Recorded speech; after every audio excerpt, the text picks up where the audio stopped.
Hi, Kenyatta. I hope that I'm saying your name right. I have one friend who her name is Kenyatta, but she spells it with an E after the Y. So hopefully I'm not messing your name up. If I am, I'm deeply sorry. I really like some of the points that you made in your post. I'm just gonna.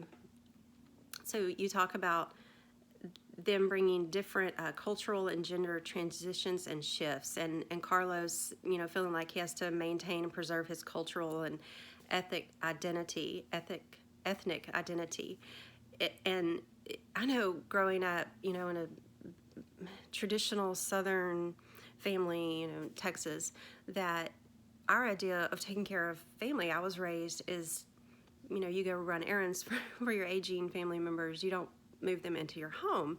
That's not wrong. I think that's beautiful. But it was not the normal. Like, it was not what my dad is one of seven, and none of the aunts or uncles, no one moved grandparents to our home. It just wasn't the cultural norm.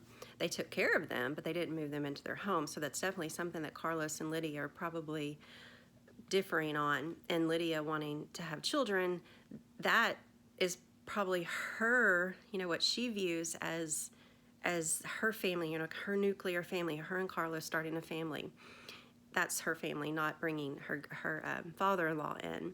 Not saying anything's wrong with that. I love that concept.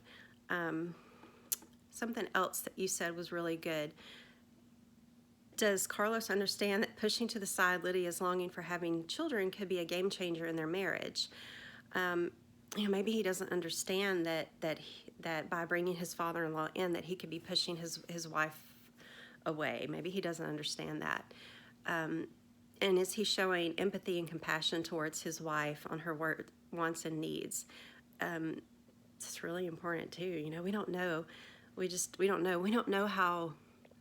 Is Lydia fiercely independent? Is she struggling with this because Carlos, maybe, like you said, maybe he feels like he's the one that's making the decisions? Does she have a voice for say in the matter? We don't know.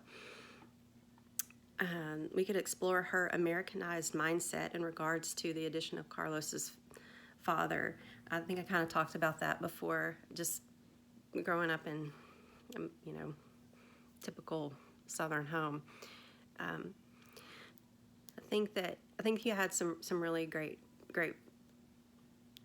points. And would Lydia have to submit to the bidding of Carlos in regards to her knowing a role as a doting wife?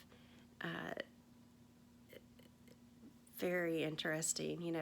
They've been married for 10 years. Have they, I think they would have encountered some of this already, these differences in their cultural social expectations. But anyway, I really liked your post, and like I said, I hope I didn't mess up your name, because that's not my intention. I I really enjoyed reading it, and I know that we're talking about Mexican Americans this week, but everything going on in the world, I was just crying because I just read an email from my daughter. My daughter's going into 11th grade this year, and I've just always tried to raise my kids to be better than the generation before, and not raise them to be intolerant. And I got this this email from her teacher that said, her teacher, her English teacher, is an African American man, a wonderful man, and he told her that she made him teaching worthwhile. Thank you for your kind words, and that she's part of the solution in wrestling with racism.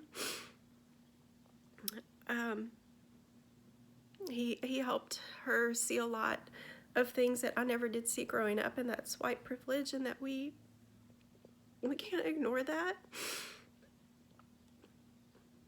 We have to stand up and be part of the solution and not ignore it and not pretend like it doesn't exist. Sorry for that little side note. I read that email right before starting and posting it, and I'm proud of my kid, and I hope that the future, can change because of our next generation. Anyway, thank you for your post. Bye-bye.